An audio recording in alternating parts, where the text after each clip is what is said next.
Diese Sondersitzung findet statt vor dem Hintergrund der jüngst bekannt gewordenen Gräueltaten, die in einem Kiewer Vorort begangen wurden. Die Ukraine wirft Russland Kriegsverbrechen vor. Diese werden von russischer Seite abgestritten. In wenigen Minuten wird eine Ansprache des ukrainischen Präsidenten Wolodymyr Selenskyj per Videoschalte erwartet. Hier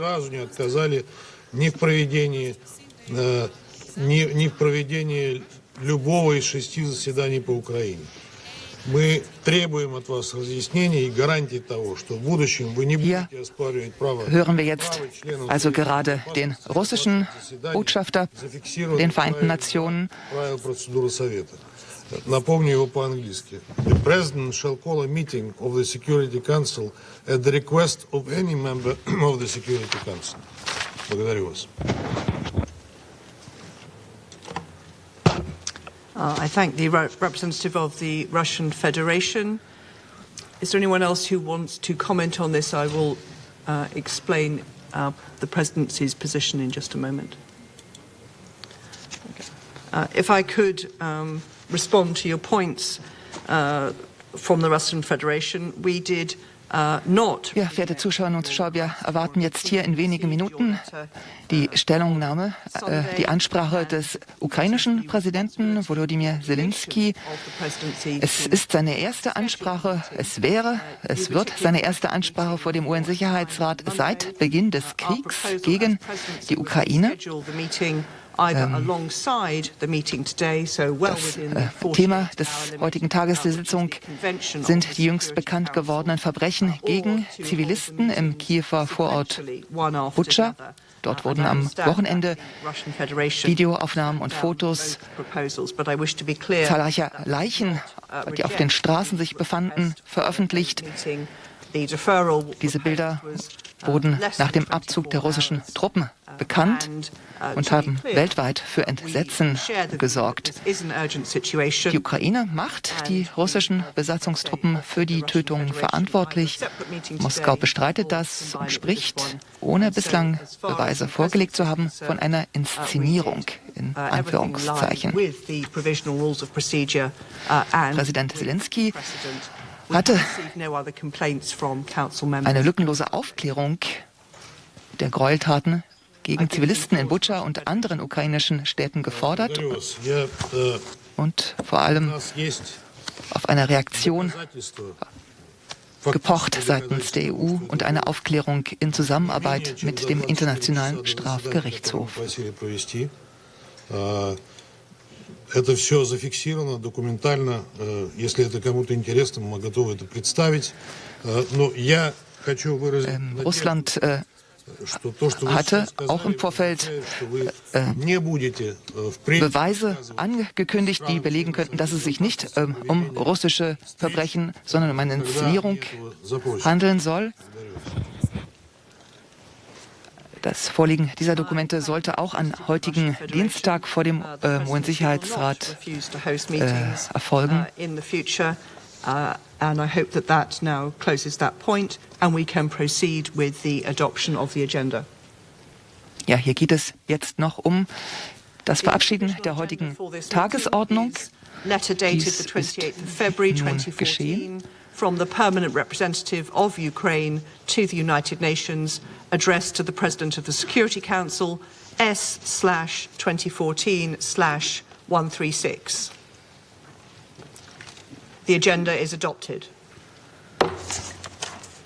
Ja, die Tagesordnung ist jetzt hier verabschiedet worden. I'd like to start by taking the opportunity to pay tribute on behalf of this council to Her Excellency Als erstes möchte die britische UN-Botschafterin for your service as the President of the Council for the month of March. I'm sure I speak for all of us in expressing our deep appreciation to Ambassador Saber and her team. Sie bedankt sich hier bei der Botschafterin der Vereinigten Arabischen Emirate für ihre Mitarbeit. In accordance with Rule 37 of the Council's Provisional Rules of Procedure, I invite the representative of Ukraine to participate in this meeting. Der ukrainische Präsident Wolodymyr Selenskyj It is so decided. das Wort zuerteilt. On behalf of the Council, I welcome the participation of His Excellency Mr. Wolodymyr Selenskyj, the Sicherheitsrates werden hier die Vertreter die ukrainischen UN-Vertreter begrüßt und im Sicherheitsrat dazu eingeladen, Platz zu nehmen. In accordance with Rule 39 of the Council's Provisional Rules of Procedure, I invite the following briefers to participate in this meeting. Hier werden jetzt zusätzliche UN-Vertreter zu diesem der Aussprache hinzugerufen. Emergency Relief Coordinator. It is so decided. In accordance with Rule 39 of the Council's Provisional Rules of Procedure, I also invite His Excellency Mr. Olof Skog, Head of Delegation of the European Union to the United Nations. Anwesend ist der Botschafter der Europäischen Union bei den Vereinten Nationen, Olof Skog.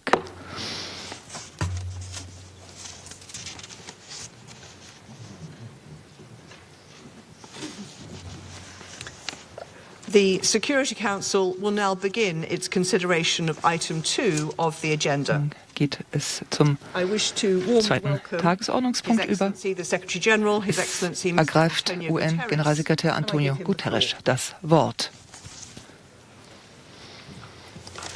Madam President, Excellencies.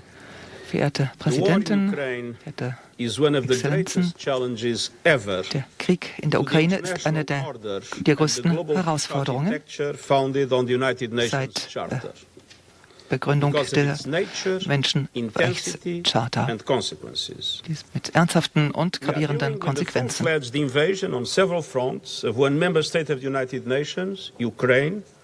Der Angriff auf einen Mitgliedsstaat der Vereinten Nationen, die Ukraine, durch einen anderen Mitgliedstaat, der Russland, der Russischen Föderation, ist ein Vergehen gegen diese Charta. Die Zerstörung und die Todesopfer werden nicht vergessen. Die Bilder aus Butscha haben dafür gesorgt, dass sofort eine Untersuchung einberufen wurde, auch Berichte über Vergewaltigungen sollen untersucht werden. And serious violations of international human rights law. And the Russian offensive has also led to the displacement of more than 10 million people in just 1 month. Menschenrechte sollen untersucht werden.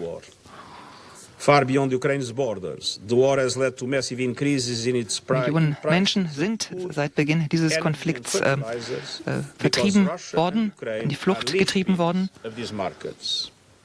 It has disrupted supply chains and increased the cost of transportation. Die Lebensmittelversorgung, die Strom-Energieversorgung ist unterbrochen oder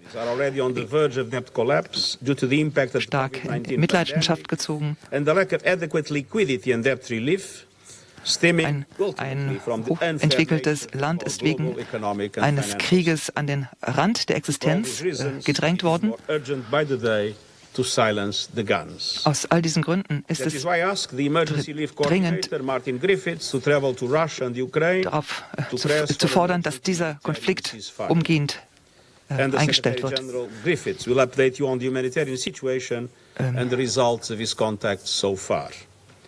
And the Secretary General Di Carlo will also brief you on the political and human rights dimensions.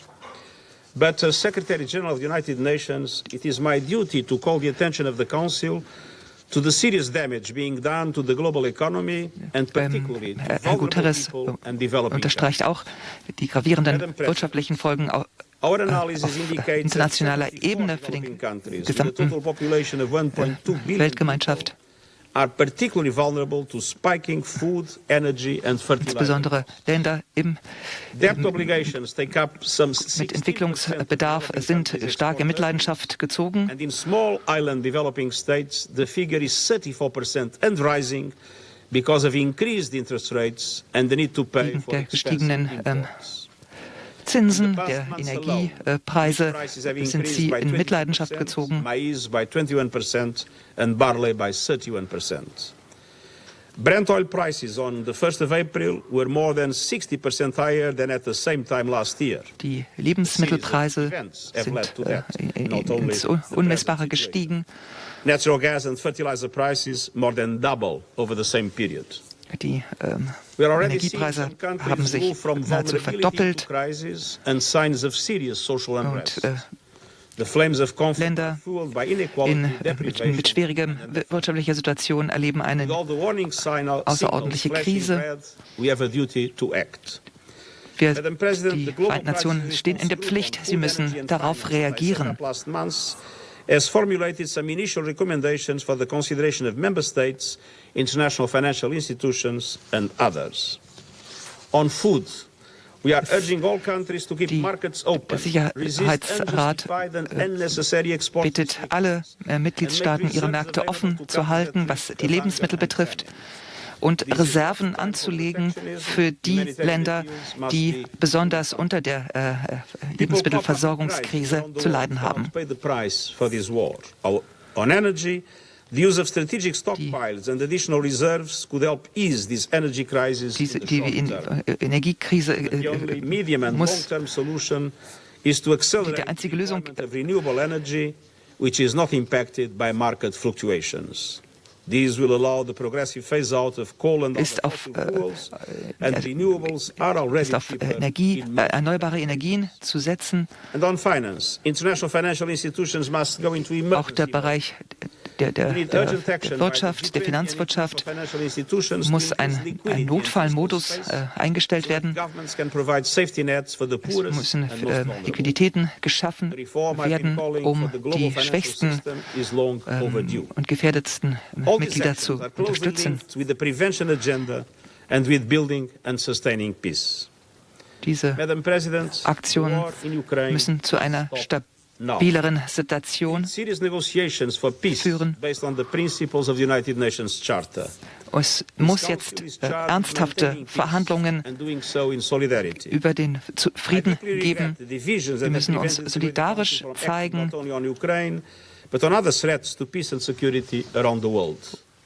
Nicht nur was die Ukraine betrifft, sondern auch alle anderen Sicherheitsgefährdungen in der Welt. Wir werden tun, was in unserer Macht steht, um den Krieg zu beenden,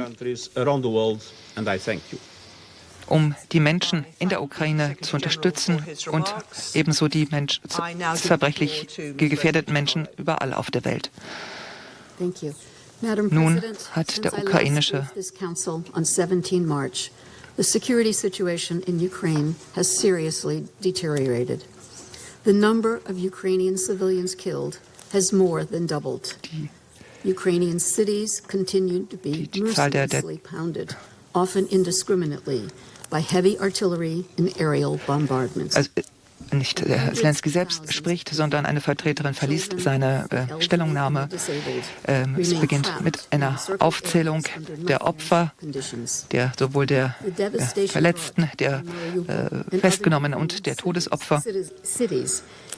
Das, was in Mariupol und in anderen ukrainischen Städten geschieht, ist nur ein Beispiel dafür, welche furchtbaren Ausmaße dieser Krieg in der Ukraine hat. Wir haben die Bilder aus Butscha gesehen, einem kleinen Vorort nahe Kiew. Dieser Vorort war bis vor kurzem von russischen Streitkräften besetzt.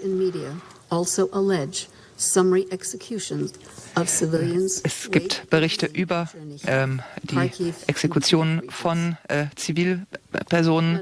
Es gibt Berichte über Vergewaltigungen. Es müssen alle diplomatischen Bemühungen unternommen werden, um diesen Krieg zu beenden. We commend the government of Turkey for hosting these Wir discussions. bedanken uns bei der Türkei, dass sie diese Friedensverhandlungen unterstützt und dort stattfinden lässt. We welcome the willingness of the sides to continue engaging to reach a mutual understanding. Hoffen auf Good faith and earnest efforts. Ernsthafte Friedensbemühungen in der Zukunft. Be translated quickly into action on the ground. Und alle Versprechen sollten so schnell wie möglich jetzt in Aktionen umgesetzt werden. Around Kyiv and Chernihiv. Such moves should not be merely tactical, repositioning forces for renewed attacks on Ukrainian cities and towns elsewhere. The General Assembly has twice called Die Verschiebung russischer Truppen to withdraw entirely sollte from nicht Ukrainian territory and cease all military operations. We also take note of the reported withdrawal nicht nur of Truppenverschiebungen, sondern die russischen Truppen sollten das ukrainische Territorium verlassen, wie das schon mehrmals gefordert wurde. That this development will hopefully allow it to conduct an assistance and support mission to provide technical advice and to deliver equipment where necessary as soon as Es gab possible. ebenfalls den Rückzug von Truppen nahe des Atomkraftwerks Tschernobyl. Dieses Gebiet muss gesichert werden. Militärische Operationen rund um die Zone von Tschernobyl müssen eingestellt werden. At least 1,480 civilians Berichten have been zufolge killed and at least 2,195 injured between 24 February and 4 April 2022. hat es mehr als 2000 Verletzte und mehr als 1000 Tote gegeben. Wir gehen davon aus, dass die Opferzahlen höher liegen. Wir sind besorgt über die Bombardierung und den Einsatz von Waffen nahe Zivilgebieten, nahe Wasserversorgungs- und Stromversorgungseinrichtungen. Es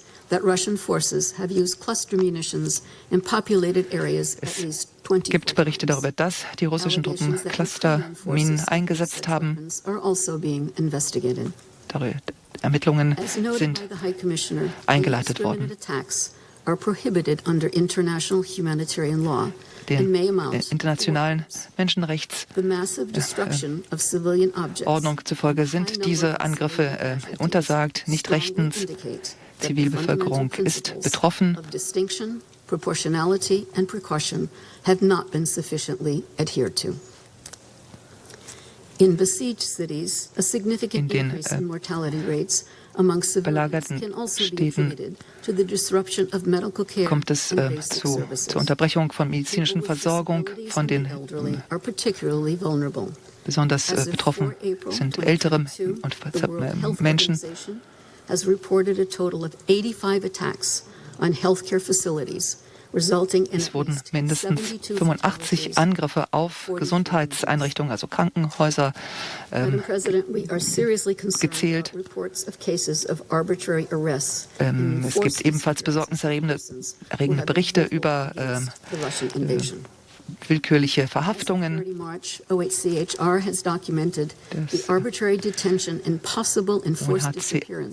hat in Kiev, Kherson, Luhansk and Zaporizhia regions. Bestätigt, dass die Festnahme von Journalisten und offiziellen Vertretern bestätigt. We call for the immediate release of all individuals who have been arbitrarily detained, including journalists, local officials. Die ukrainische Seite fordert die sofortige Freilassung aller festgenommenen Journalisten oder Aktivisten.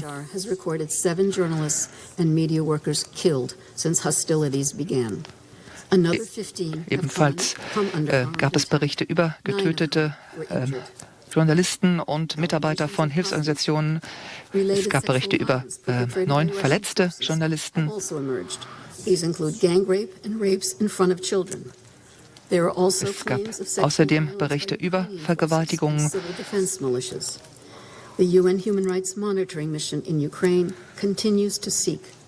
gab Berichte We're also concerned about disturbing videos depicting abuse of prisoners of war on both sides.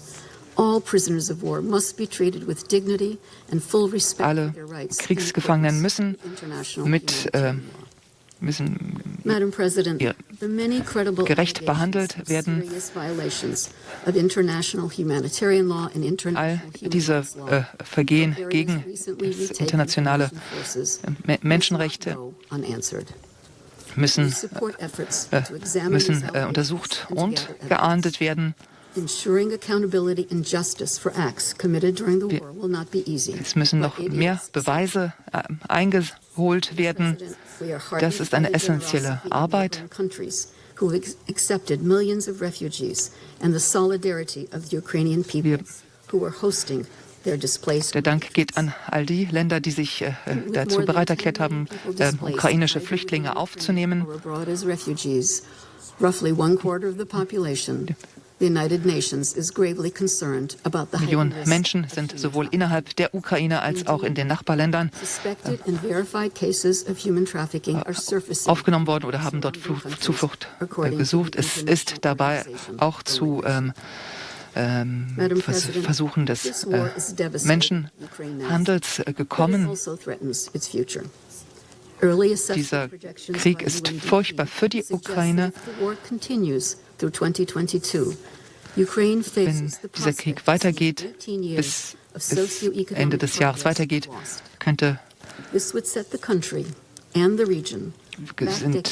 könnten 18 Jahre wirtschaftlicher Fortschritt in der Ukraine für immer vernichtet sein. Alle Agenturen der Vereinten Nationen arbeiten zusammen, das Erreichte in der Ukraine zu bewahren. Madam President, the war in Ukraine has damaged Europe's security architecture. Der Krieg in der Ukraine hat die Architektur zerstört. Er hat die Wirtschaft stark angegriffen. Je länger dieser Krieg andauert, desto größer ist das Risiko, dass die wirtschaftliche Situation insgesamt in Gefahr gerät. Dieser Krieg wurde willentlich ausgelöst. Wir müssen diesen Krieg so schnell wie möglich beenden. And I now give the floor to Mr. Martin Griffiths. Thank you, Madam President. As you've just heard from Martin Secretary General Griffiths and Under Secretary General DiCarlo, Ukrainian civilians are paying far too high a price for this war. UN-Sonderbeauftragte. About humanitarian needs and what we're doing to meet them before I then refer to my recent travels. In the last 6 weeks, as we have heard, in den at vergangenen least 1,430 people have been killed, among them over 121 children, and we know this is in den vergangenen Wochen sind tausende Menschen getötet worden, darunter einige hundert Kinder. Schulen sind beschädigt worden. The current figures on displacement tell us that more than 11.3 million people have now Mehr als 11,3 Millionen Menschen sind auf der Flucht, mussten ihre Häuser verlassen und haben zum Teil in Nachbarländern Zuflucht gefunden. Das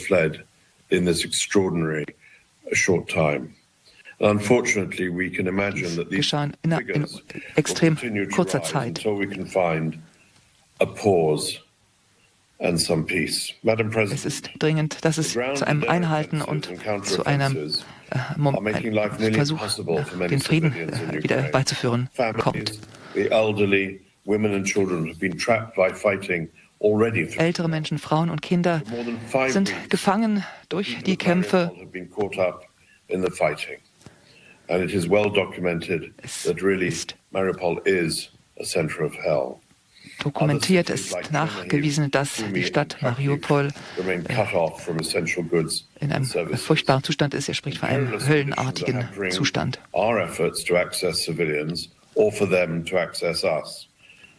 And we restate here that civilians must be allowed to move to safer areas without the Herr Griffiths unterstreicht, dass Zivilpersonen gestattet werden muss, sich fortzubewegen, sich von den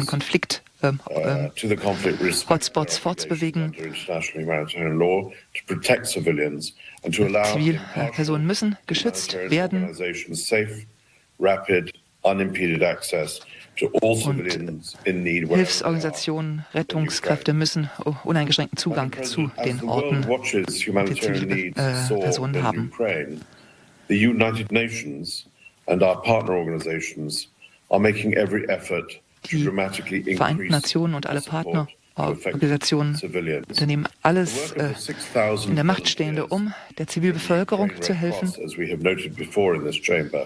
Together with local NGOs in eastern Ukraine, these people, these organizations continue to work tirelessly. Organisationen, die dort vor Ort sind, auch im Osten der Ukraine, arbeiten stündlich ohne Unterlass und versorgen 1,3 Millionen Menschen dort mit Lebensmitteln und dem Allernötigsten. That more than 180 tons of medical supplies were delivered in Ukraine, with another 470 tons on the way. And this will address the health needs of around 6 million people. 80.000 Tonnen Hilfsmittel sind bereits geliefert worden. And I'm pleased to say, that seems an odd word to say in the context of Ukraine, that after much effort in the past day, another convoy went from our humanitarian hub in Dnipro dennoch erleichtert darüber, dass diese Hilfe, dass medizinische Versorgung an diejenigen übergeben werden konnte, die dies benötigen.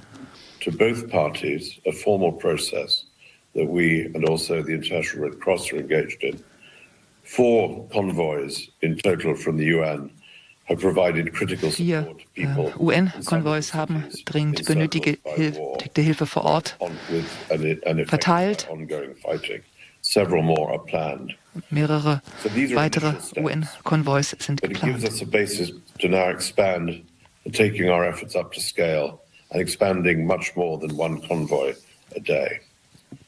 Diese Bemühungen müssen noch verstärkt werden, mehr als nur ein Konvoi am Tag. Die Bemühungen müssen gesteigert werden. Herr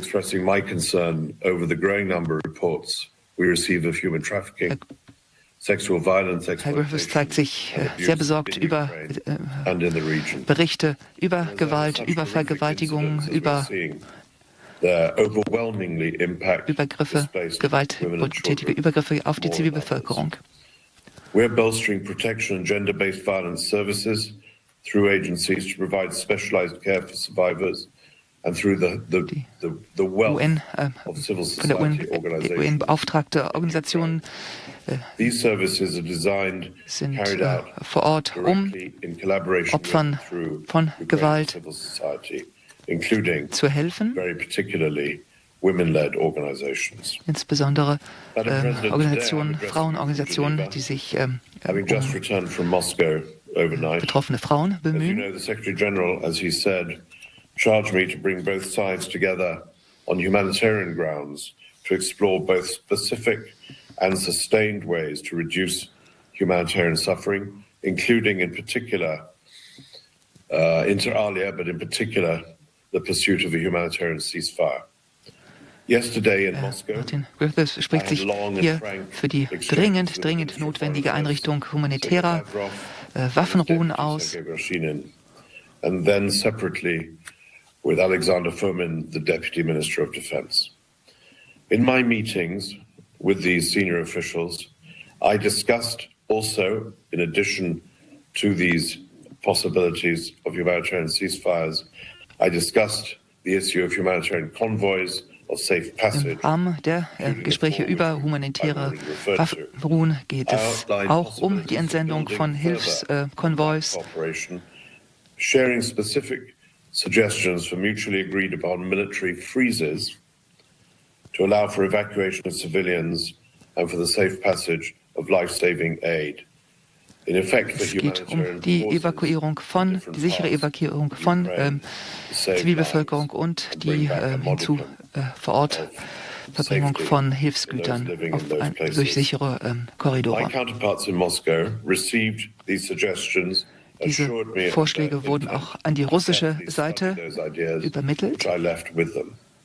And we agreed to remain in close contact. And I came away from these meetings believing that we have a very long road ahead of us. Die er mit allen Seiten hatte, sagt Herr Gehöft, lassen ihn leider davon ausgehen, dass es ein langer Weg wird. Er wird sich morgen Mittwoch in die Ukraine begeben und dort mit Regierungsvertretern zusammentreffen. Er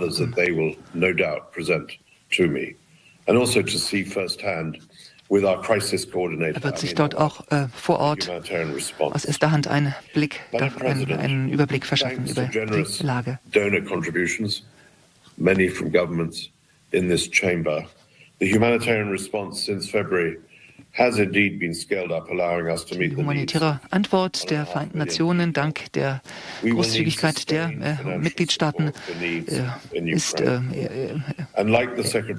groß, sagt Herr Griffith, der UN-Sonderbeauftragte.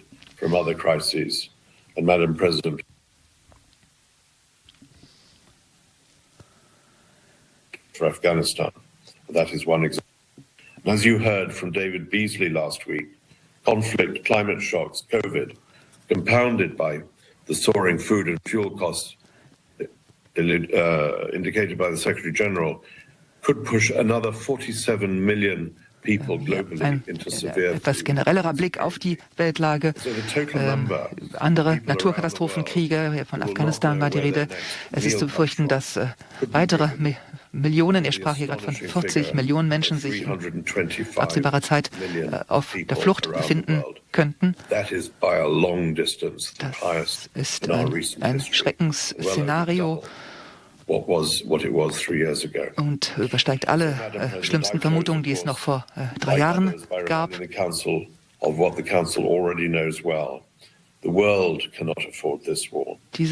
Welt kann sich diesen Krieg nicht leisten, das sagt Martin Griffiths. Er appelliert an alle Mitgliedstaaten mit Einflusskraft, sich für einen Frieden und ein Ende dieses Krieges einzusetzen. Und zwar im Namen all jener auf der Welt, die sich keine weitere Verschlechterung ihrer Situation durch einen Krieg, durch eine weitere Krise leisten können. I thank Mr. Griffiths for his briefing. Das war die Beurteilung des Sonderbeauftragten für die Ukraine. Nun kommt der ukrainische Präsident Wolodymyr Selenskyj zu Wort.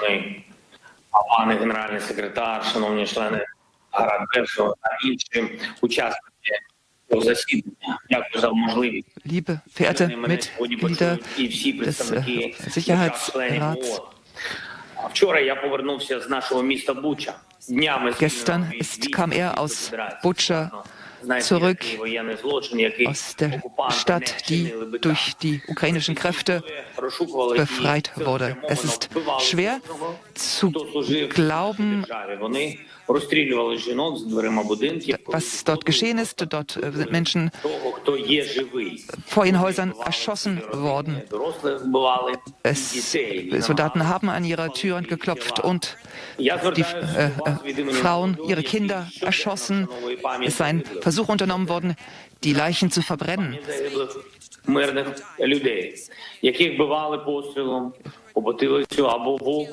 Menschen wurden erschossen von hinten, in den Kopf erschossen, mitten auf der Straße erschossen oder gefoltert.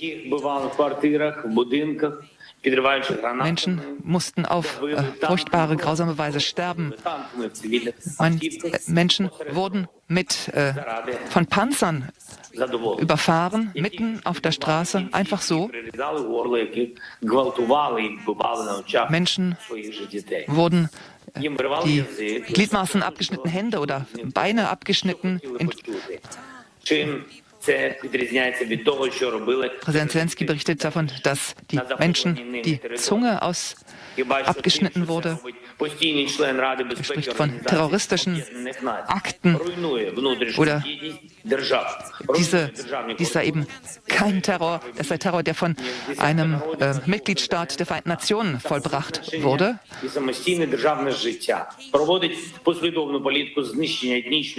Релігійної різноманітності, розпалює війни свідомо, веде їх так, щоб бити як найбільшу кількість звичайних. Eine andere Nation, die Identität einer anderen Nation wird zerstört und vernichtet.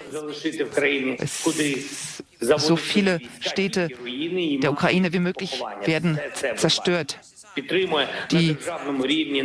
Da, wo jetzt die ukrainischen Truppen stehen, sind nichts als Ruinen. Und ein unglaublicher Hass ist vorgerufen worden.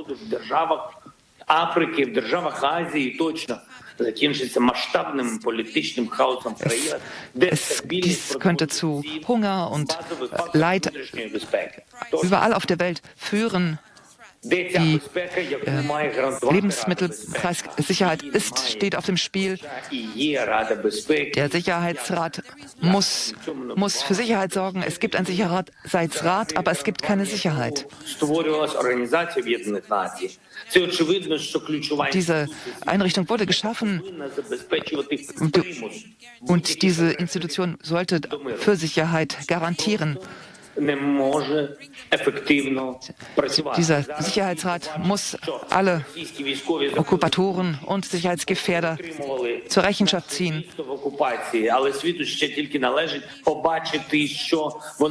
Butscha war unter russischer Besetzung. Wir wissen ja noch nicht, was in anderen Städten geschehen ist, die unter russischer Besatzung stehen. Die Verbrechen sind und die dafür notwendigen Bestrafen sind unvermeidbar. Er bezieht sich auf den Artikel 1 der Menschenrechtscharta. Es geht um Peace, um Frieden. На сьогодні саме внаслідок дій Росії на території моєї держави, на території України скоюються Die Aktionen Russlands in der Ukraine sind die schlimmsten Kriegsverbrechen, die seit dem Zweiten Weltkrieg durch russische Truppen verübt wurden. Ukrainische Städte werden niedergebrannt, mit Artillerie niedergeschossen. Menschen, die Zivilbevölkerung kann nicht die umkämpften Gebiete verlassen.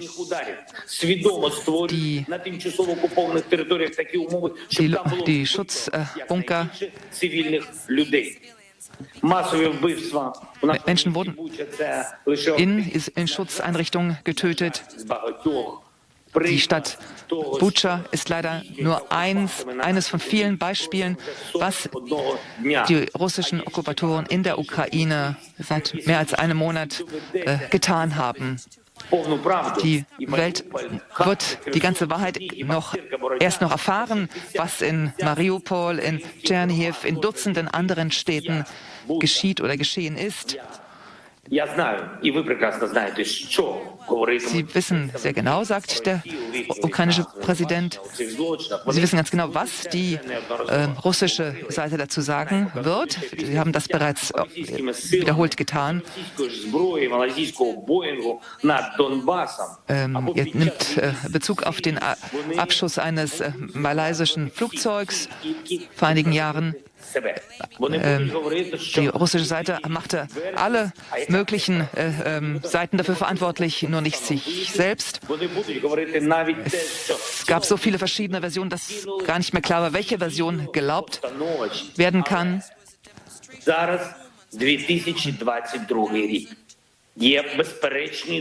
Jetzt im Jahr 2022 in Butscha gibt es Beweise dafür, was geschehen ist. Es gibt Satellitenaufnahmen und Fotos.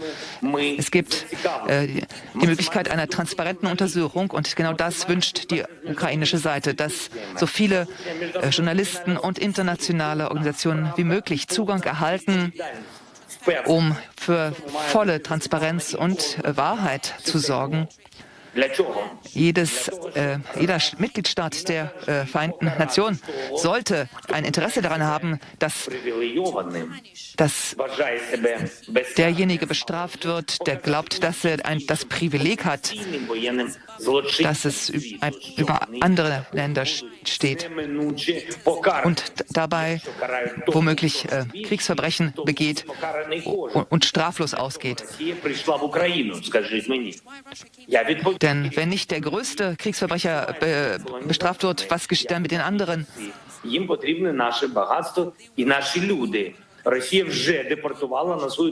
Russland will die Ukraine sich einverleiben. Selenskyj berichtet von Kidnapping, von der Entführung von Menschen aus der Ukraine, tausende Menschen, die nach Russland entführt worden seien.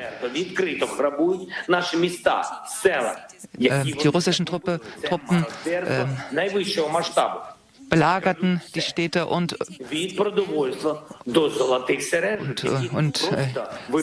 raubten Lebensmittel und Schmuck. Er spricht von Leichen, denen der Schmuck abgenommen wurde. Die gesamte Sicherheit, die Architektur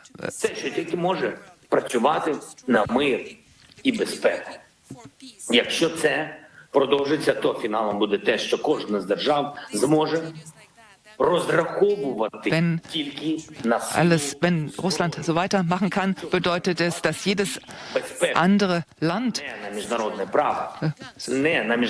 darauf einfach nur auf Waffen und Macht durch Waffen baut und sich nicht mehr an die Regeln des Sicherheitsrats der Vereinten Nationen hält. Er appelliert an den Sicherheitsrat. Die Antwort ist nein. Sofortige Aktion ist gefragt. Das Mandat der Vereinten Nationen muss in Kraft treten. Das Vetorecht bedeutet nicht das Recht zu töten. Alle Mitgliedstaaten und Mitgliedstaaten des Sicherheitsrates müssen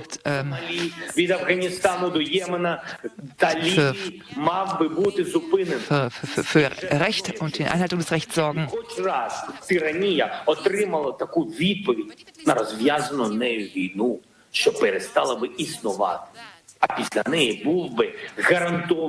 Wenn es eine derartige massive Antwort auf eine Tyrannei, über einen tyrannischen Staat gibt, dann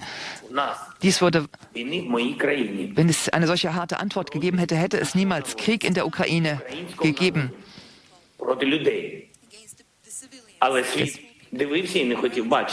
Die Welt hat nur zugeschaut bis jetzt. Die Welt wollte nicht die Besetzung der Ukraine wahrhaben. Sie wollte nicht die Besetzung Georgiens wahrhaben. Auch nicht die Annektierung von Moldau, die geplant und vorbereitet wurde. Und viele andere unzählige Konflikte auf der Welt. Wenn diese gestoppt worden wären sofort und die Verantwortlichen zur Verantwortung gezogen worden wären,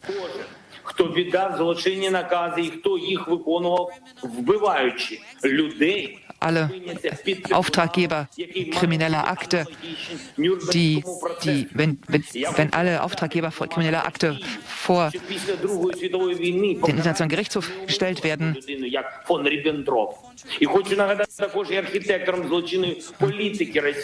niemand sollte der rechtlichen Verfolgung entgehen. Niemand kam nach dem Zweiten Weltkrieg seiner Verantwortung. Warum nicht heute? Der Moment ist gekommen, das System der Vereinten Nationen zu verändern, zu Er ist für die Beeinberufung einer globalen Konferenz im friedlichen, befriedeten Kiew, um zu versuchen, die globale Sicherheit zu reformieren und für die Souveränität der Staaten zu garantieren.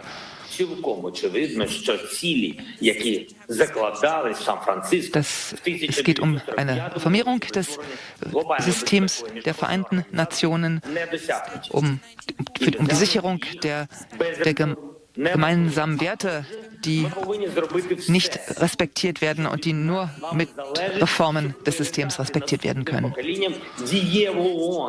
Die kommende Generation braucht eine effiziente UN, die eingreifen kann, wenn Aggressoren Es muss die Möglichkeit geben, diejenigen zu bestrafen, und zwar ohne Ausnahme. Alle internationalen Konflikte sind gleichwertig, ganz gleich wie groß die betroffenen Länder sind oder wie groß die diplomatischen Herausforderungen sind. Der Wunsch nach Frieden muss vorherrschen und die Garantie der Sicherheit muss vorherrschen. Die Ukraine ist bereit, an diesem Prozess teilzuhaben, ebenso wie das Menschenrechtskommissariat in Genf aktiv ist. Es geht um präventive Maßnahmen, um den Frieden zu gewähren, zum Beispiel in Afghanistan.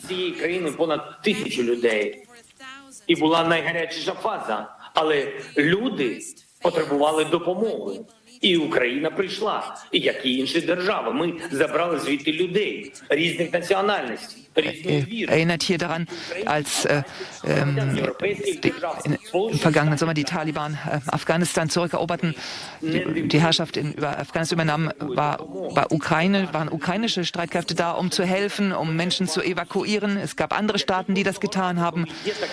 Es wurden einfach Menschen geholfen, die Hilfe brauchten. Wenn immer die Sicherheit bestünde, dass Hilfe kommt in solchen Situationen und die Welt ein sicherer Platz ist, ein sicherer Ort ist. Deswegen möchte die Ukraine dafür kämpfen, dass das weltweite System reformiert wird. Nicht nur in guten, sondern auch in schlechten Zeiten. Wir erwarten vom UN-Sicherheitsrat zur Ukraine. So der Appell von Selenskyj. Wenn Sie nicht wissen, wie Sie abstimmen sollen, dann seine Empfehlung: entweder Russland als ein Aggressor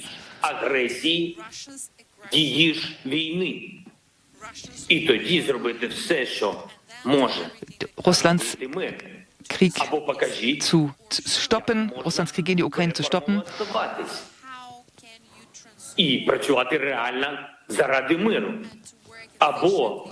Якщо ваш чинний формат безальтернативний і виходу просто немає, то далі тільки саморозпуск. Я переконаний, що ви здатні обійтись без третього варіанту. Мир потрібен Україні. Мир потрібен нам. Мир потрібен Європі. Мир потрібен світу. Europa braucht Frieden, die Ukraine braucht Frieden, die Welt braucht Frieden. Прошу вас зараз. Die Bitte Selenskys. Bitte sehen Sie sich die Videos an. Es ist keine Lüge. Nehmen Sie sich eine Minute Zeit und schauen Sie sich an.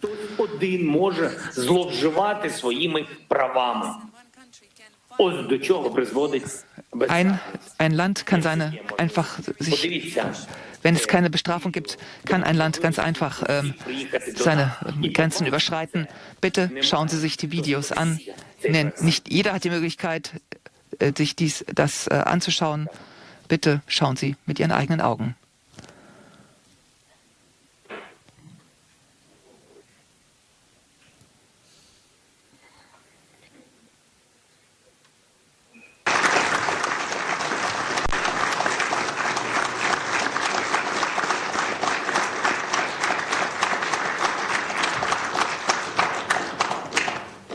Ja, das waren die Worte des ukrainischen Präsidenten Wolodymyr Selenskyj per Videoschalte, der sich an die Mitglieder des Weltsicherheitsrats der Vereinten Nationen gerichtet hat, mit einem dringenden, einen flammenden Appell.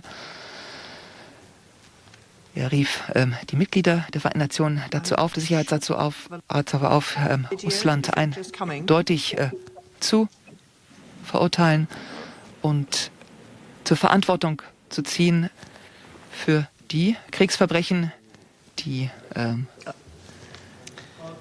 in der ukrainischen Stadt Butscha nachgewiesen wurden. Er wollte seine Worte zusätzlich untermalen und ein Video zeigen, das offenbar die Gräueltaten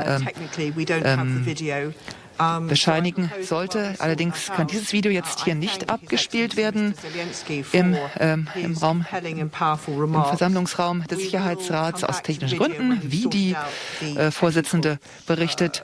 Das Video sollte der Schlusspunkt der Ansprache des ukrainischen Präsidenten Wolodymyr Selenskyj vor dem Weltsicherheitsrat werden. Diese Bilder sind noch nicht zu sehen. Of the Ukrainian people under this unprovoked and illegal invasion. I resume my function as the President of the Security Council, and while we sort out the technical video, I propose to give the floor to those council members who wish to make statements. Dass Mitglieder des Sicherheitsrats, die das Wort ergreifen wollen, nun zu Wort kommen können. In Erwartung der Möglichkeit, das Video abzuspielen.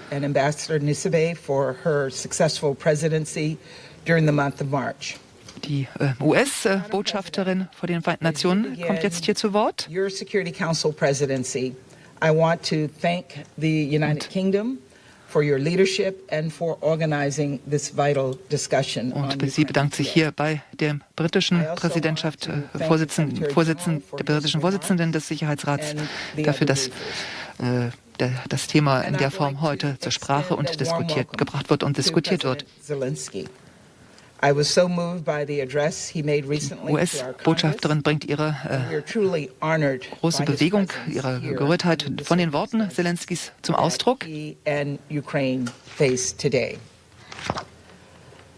Madam President, last night I returned from a trip to Moldova and Romania. Sie war am Montag in Moldau und in Osteuropa unterwegs und hat mit eigenen Augen gesehen, welche Auswirkungen der Krieg, Russlands Krieg gegen die Ukraine ausgelöst hat. And we've all seen the images on TV of the bombed out buildings. Bilder der zerbombten Häuser sind im Fernsehen zu sehen. Was bis jetzt nicht zu sehen gewesen sei, dass hinter diesen zerbombten Fassaden zerstörte Menschenleben, zerstörte Familien sind.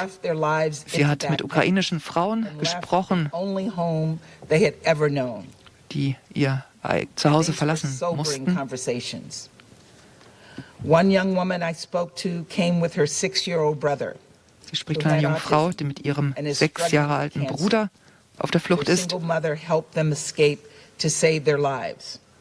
But Russia's war has interrupted the care her brother desperately needs. Der Krieg Another woman I spoke to fled with her 8-year-old from Odessa. The father, who they'd left behind, told them there was shelling right next to their apartment that very night. And they very well died had they not. Botschafterin bei den Vereinten Nationen, Linda Thomas Greenfield, berichtet hier von Augenzeugenberichten von Betroffenen, vor allem Frauen, wie sie sagt, mit kleinen Kindern, die Hals über Kopf alles verlassen mussten, um sich in Sicherheit zu bringen. She started to say, and then she stopped with tears in her eyes and said, "I'm sorry. I don't know how to say it, whether I live in Kiev or whether I used to live in Kiev." Sie spricht von einer Frau, die sie gefragt hat, wo sie herkommt und die nicht antworten kann, ich bin aus Kiew oder ich habe in Kiew gelebt, weil es keine Aussicht darauf gibt, wann dieser Krieg zu Ende geht.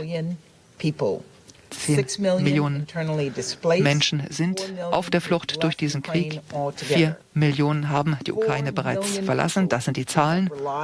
On the big-heartedness of countries like Moldova, Romania, Poland, Slovakia, Hungary. Lobt hier und unterstreicht die große Hilfsbereitschaft der Nachbarländer wie Polen, Lettland, Moldau, die Menschen auf der Suche nach Sicherheit aufgenommen haben. Dies ist die größte Flüchtlingskrise in Europa seit dem Ende des Zweiten Weltkriegs. In the United States. And that is why the United States announced recently that we are prepared to provide more than $1 billion in new funding toward humanitarian als 1 Milliarde Dollar soll als humanitäre Hilfe von den USA zur Verfügung gestellt werden. And it is why we are welcoming up to 100,000 Und die USA sind bereit, mehr als mindestens 100.000 Menschen aus der Ukraine, Flüchtlinge aus der Ukraine aufzunehmen. Humanitäre Bemühungen sollen unterstützt werden. But as heart-wrenching as the stories are that I heard in Moldova and Romania, there are some stories we will never get to hear. Aber es gibt Schicksalsgeschichte, Berichte, die bislang nicht zu hören waren. Und das sind die Gräueltaten in Butscha, dem Kiewer Vorort. Die Bilder von offenbar grundlos hingerichteter Menschen in den Straßen, manche mit im Rücken verbundenen Armen. That based on the currently available information, the United States has assessed that auf den bislang verfügbaren Informationen in Ukraine. And even before seeing the images from Butscha, President Zelenskyj, along with others in the region, were reporting that bereits bevor diese Bilder aus Butscha veröffentlicht wurden, hat der Präsident Selenskyj darauf hingewiesen, dass es Menschenrechtsverletzungen gebe. Some of them, according to credible reports, including by the Mariupol City Council, have been taken to so-called filtration camps, where Russian forces are reportedly making tens of thousands of Ukrainian citizens relocate. Sogenannte Filtrationszentren, in denen ukrainische Bürger und Bürgerinnen gebracht werden. Es gibt Berichte darüber, dass Reisepässe, Ausweispapiere und Smartphones, Handys konfiskiert wurden. Es sind furchtbare Berichte und man kann nicht einfach nur abwarten. Jeden Tag es wird sichtbar, wie wenig Russland sich um Menschenrechte, den Respekt vor Menschenrechten schert. Die USA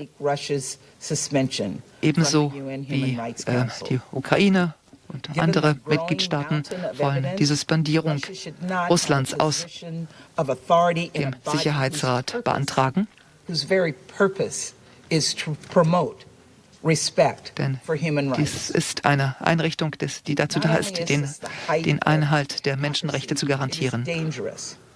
Russia is using its membership on the Human Rights Council as a platform for propaganda to suggest Russia has a legitimate concern for human rights. In fact, we will hear some of that propaganda here today, I know. Sie geht davon aus, dass heute hier russische Propaganda zu hören sein wird.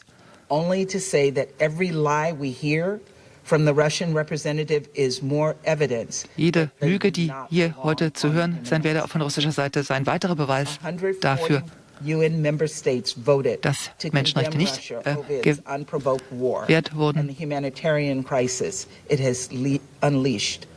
Upon the people of Ukraine.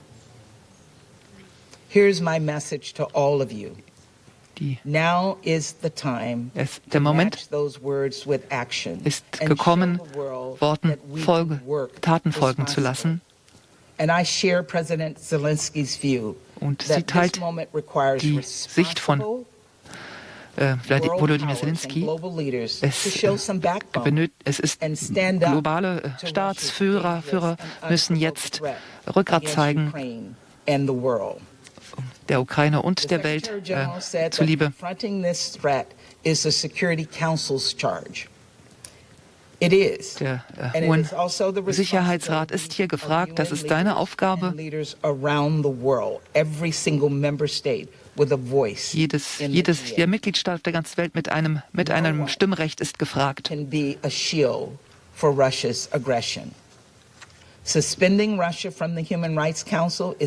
Russlands Mitgliedschaft im UN-Menschenrechtsrat auszusetzen, ist ein Instrument, das einen Unterschied machen kann, sagt die US-Botschafterin bei den Vereinten Nationen.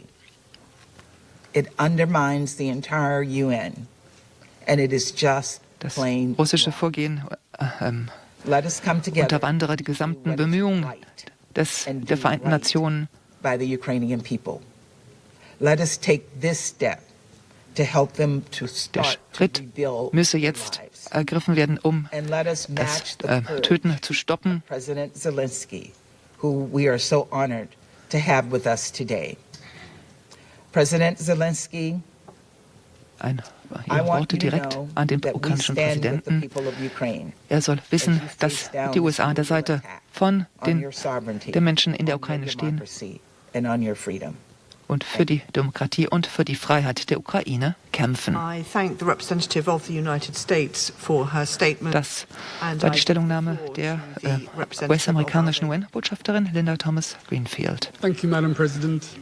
Let me thank Ambassador Nusibe for having steered our work during the month of March and wish the UK and you, Madam President. Ja, verehrte Zuschauerinnen und Zuschauer, das war unsere Live-Übertragung aus dem UN-Sicherheitsrat in New York. Dort wird heute über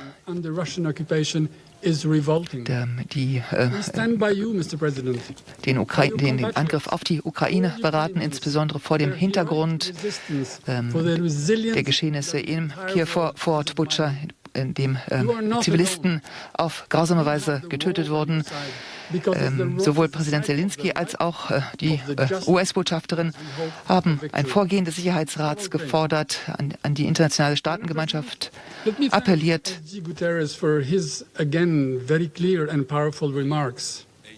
I also thank USG DiCarlo and Griffiths for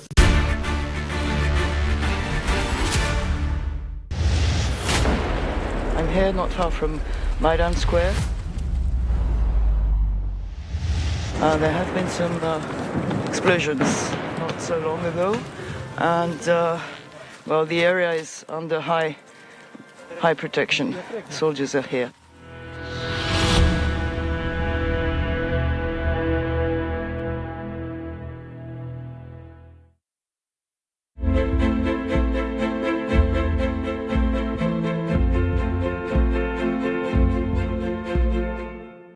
Die russische Invasion in der Ukraine macht sich auch im französischen Präsidentschaftswahlkampf bemerkbar. Am 10. April wird gewählt, 1,5 Monate zuvor begann der Krieg.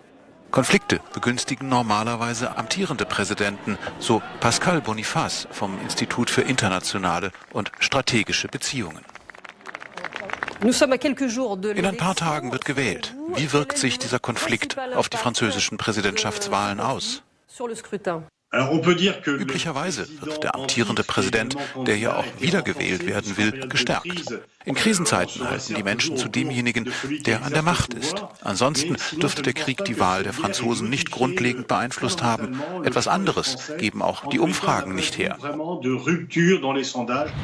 Laut einer aktuellen Umfrage sind die meisten Franzosen zwar sehr besorgt